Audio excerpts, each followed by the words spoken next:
हो गया विश्राम? थकान पूरी हो गई? सारथी हूं। रथी की थकान को दूर करना भी मेरा कर्तव्य है।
कैसा अनुभव हुआ?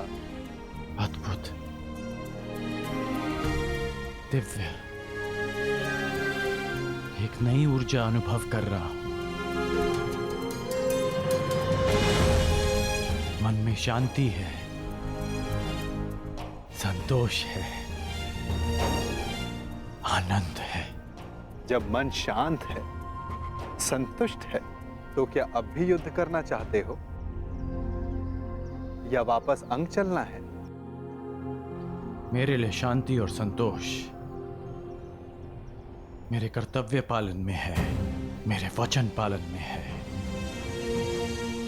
और इस समय मेरा कर्तव्य और वचन मुझे जरासंध की सहायता के लिए पुकार रहे हैं। प्रस्थान करो नटवर। जैसी महारथी की इच्छा।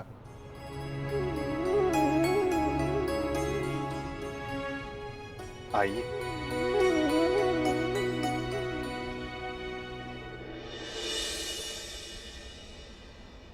अच्छा, वर्णावतवासी माता कुंती का सत्कार करना चाहते हैं? जी।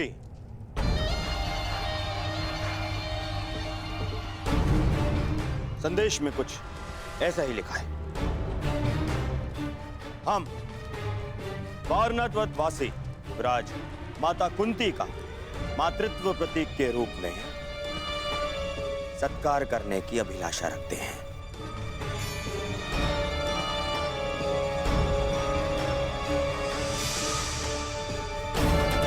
महाराज ये सौभाग्य प्रदान करके हमें कृतार्थ करें।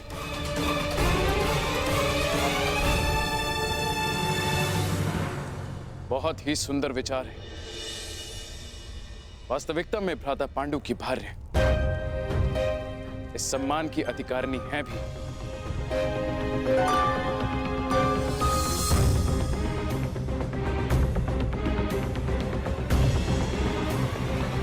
वो तो ठीक है ज्येष्ठ पिताश्री, परंतु एक बात समझ नहीं आई। ये निमंत्रण तुम्हें क्यों भेजा गया दुर्योधन?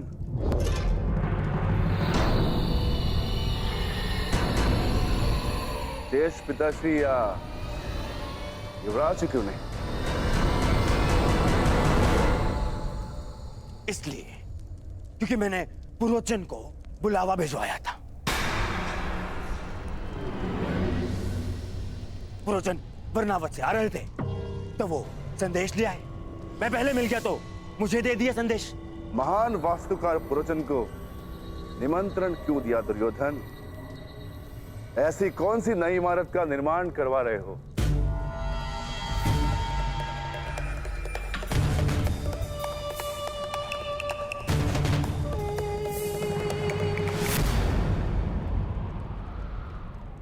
नहीं, वो क्या है कि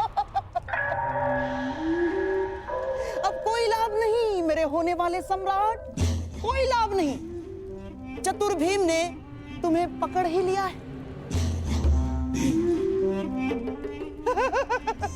बात यह है भीम कि दुर्योधन अपने ज्येष्ठ भ्राता को भेंट देने के लिए एक सुंदर महल का निर्माण करवा रहा है।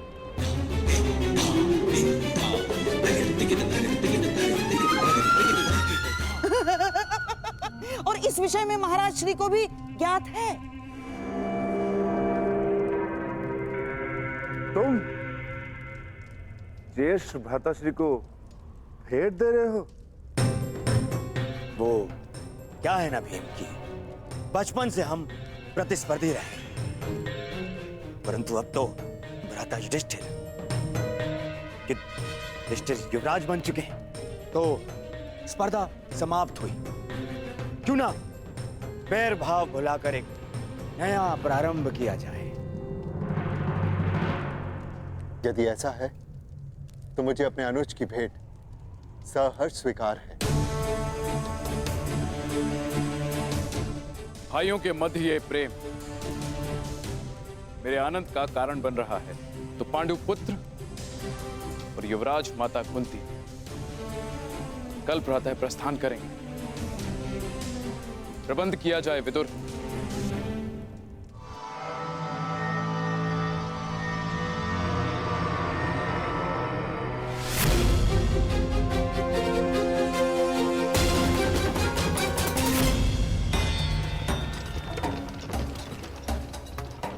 कब तक पहुंच पाएंगे हम? मार्ग का क्या भरोसा अंगराज, कदाचित कल प्रातः तक या मध्यांक तक या फिर संध्या भी हो सकती है। नहीं, हमें शीघ्र पहुंचना होगा। युद्ध प्रातःकाल प्रारंभ होने वाला है। योद्धा का युद्ध और मनुष्य का प्रारब्ध उसके कर्म के हाथों में होता है वीर। यदि इतनी ही शीघ्रता थी तो जलधारा के सामने इतना समय क्यों व्यर्थ किया? जला देते बाण, सुखा देते नदी को, मर जाने देते सारे जीव जंतुओं को। मैंने तुमसे पहले भी कहा है कि निर्दोषों का वध मुझे स्वीकार नहीं। यदि कोई लक्ष्य बिना रक्तपात के प्राप्त किया जा सके तो प्रयास अवश्य करना चाहिए।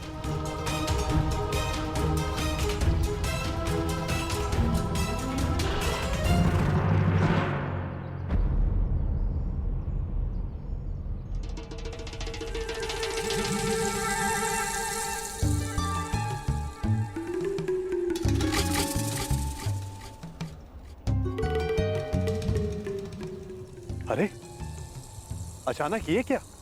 वन इतना घना क्यों हो गया? यह कैसे संभव है? यही तो मुझे भी आश्चर्यचकित कर रहा है। कल तक तो ये मार्ग ऐसा नहीं था।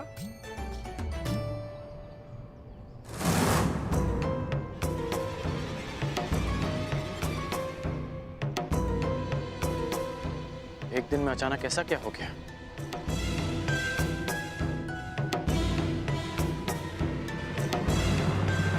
मैं देख कर आता हूं कि कहीं हम मार्ग तो नहीं भटक गए। अवश्य।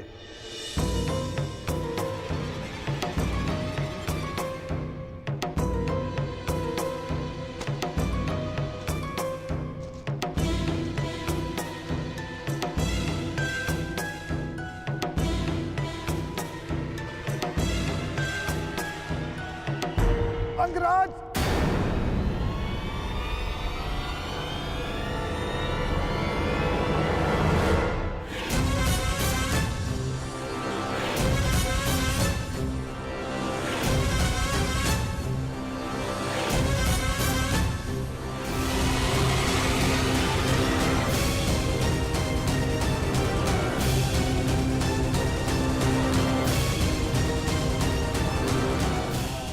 रक्षा करो अंगराज, रक्षा करो। मैं आपका सारथी हूं, मेरी रक्षा करना आपका कर्तव्य है अंगराज। रक्षा करो अंगराज, ये सर्प मेरे प्राण ले लेगा अंगराज। अंगराज सहायता करो अंगराज, अंगराज, अंगराज।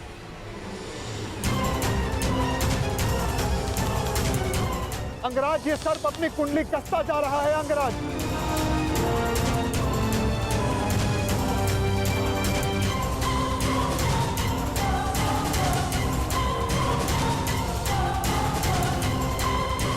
अंगराज सहायता।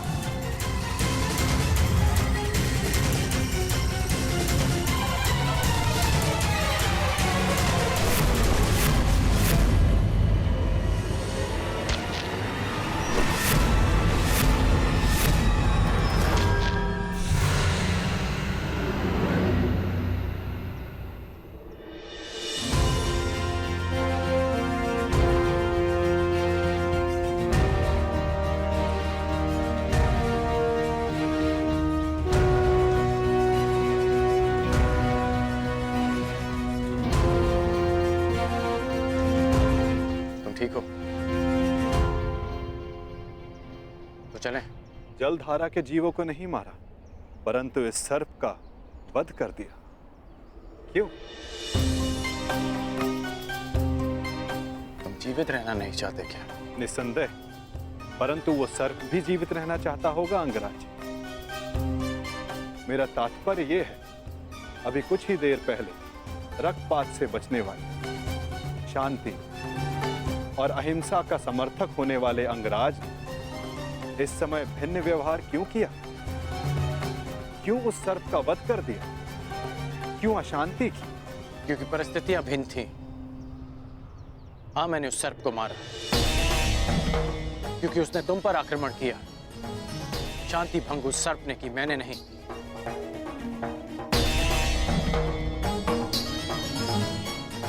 अब आपकी शंका दूर हो गई हो तो चले अंगराज।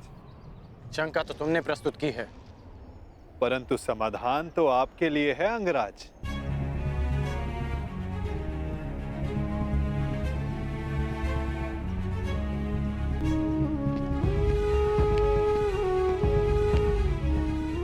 वास्तविक शांति और मिथ्या शांति में अंतर कर पाने की योग्यता, दृष्टिगत से परे देख सकने की क्षमता जो तुम में है, वो हर मनुष्य में नहीं होती।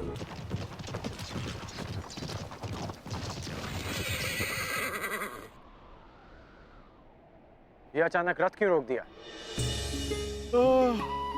निद्रा का अनुभव हो रहा है अंगराज।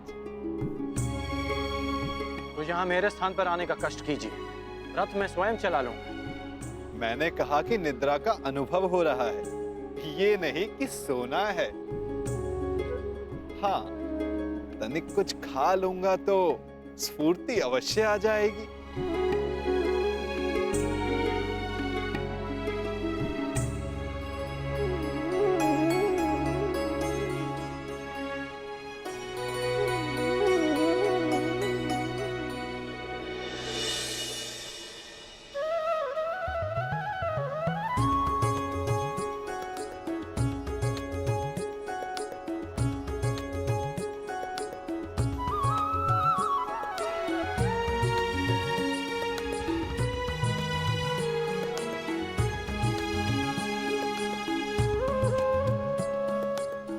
ये पात्र कहां से आ गया?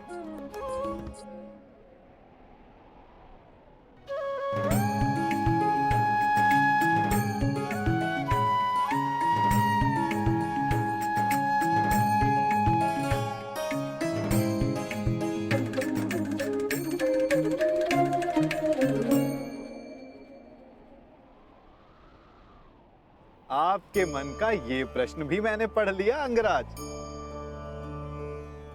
यात्रा कितनी लंबी होने वाली है, ये यात्री कहाँ जानता है। इसीलिए ऐसे समय के लिए ये माखन मैं हमेशा अपने साथ रखता हूँ। ये मुझे ऊर्जा और स्फूर्ति देता है और साथ साथ मन भी सचेत रखता है। खाओगे? खा लो।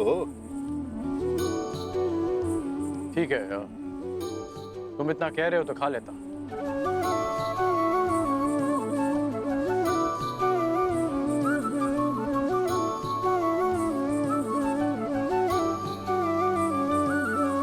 कहा था ना, स्फूर्ति मिलेगी।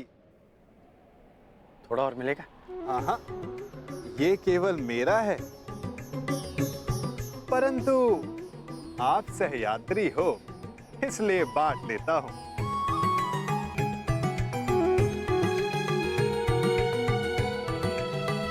कभी सुना है आपने कि माखन और दूध में शत्रुता हुई है? इस बात का क्या तात्पर्य है मैं समझा नहीं। क्या पूछना चाहते हो? यही कि वासुदेव कृष्ण से युद्ध करने क्यों जा रहे हो? से युद्ध करने क्यों जा रहे हो? जबकि समान गुण वालों को मित्र होना चाहिए। अच्छा, हम दोनों में क्या समानता है बताओ?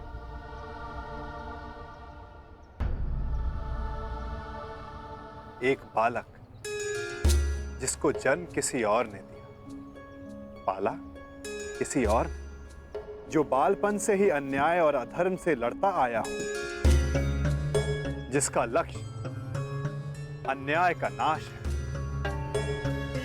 जिसने प्रेम किसी से किया और विवाह किसी और से करना पड़ा, और अब धर्म संस्थापन के लिए अथक परिश्रम कर रहा है। अब आप ही बताओ, क्या ये समानताएं नहीं है? कुछ असमानताएं भी हैं हमारे बीच। कैसी असमानताएं अंगराज? कृष्ण को जन्म किसी और ने दिया और पाला किसी और ने, परंतु मुझे मेरे सगे माता पिता ने पाला है। निसंदेह, परंतु लक्ष्य दोनों का समान है। इसीलिए इस यात्रा में एक दूसरे का सहायक होना चाहिए, विरोधी नहीं। कदाचित हम दोनों एक ही पक्ष में होते हैं। यदि मैं जरासंध को वचन नहीं देता कि मैं कृष्ण के विरुद्ध उनकी सहायता करूंगा। युद्ध में सम्मिलित होने का वचन दिया है या कृष्ण के विरुद्ध युद्ध करने का अंगराज? मैं समझा नहीं।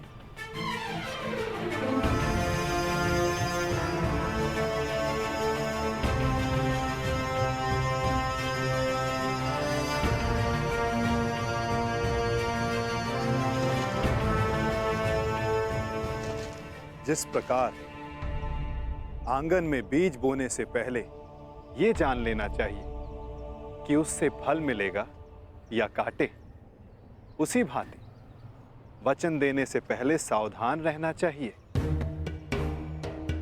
वचन ऐसा अश्व है जिसे समझ की रस्सी से ना बांधा जाए तो अनियंत्रित होकर अपने सवार को हानि पहुंचा सकता है।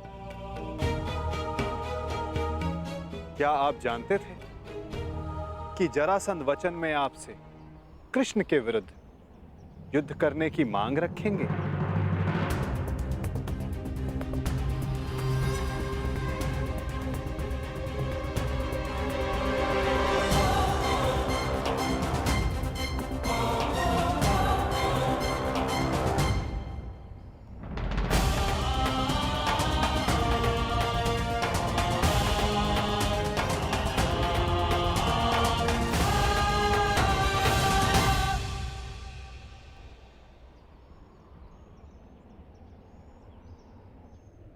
मैंने अपना कार्य पूरा किया अंगराज।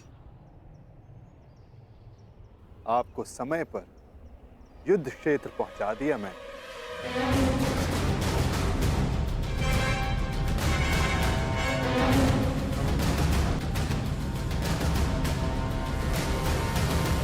आवश्यक भी था, क्योंकि हम दोनों के यहां आने से पूर्व युद्ध प्रारंभ नहीं हो सकता था। तो आपको लगता है कि जरासंध आपके बिना युद्ध नहीं करेगा? मेरे बिना जरासंध युद्ध प्रारंभ कर सकता है,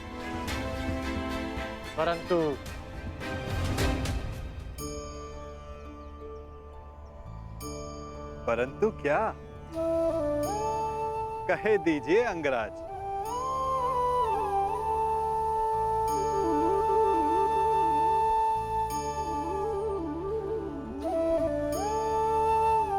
कहने की आवश्यकता नहीं।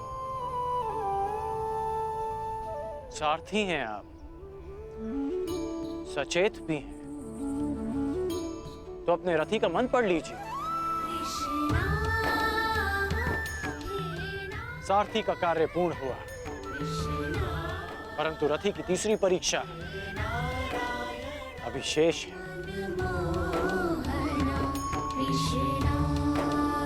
तीसरी परीक्षा? ये क्या कह रहे हैं आप अंगराज?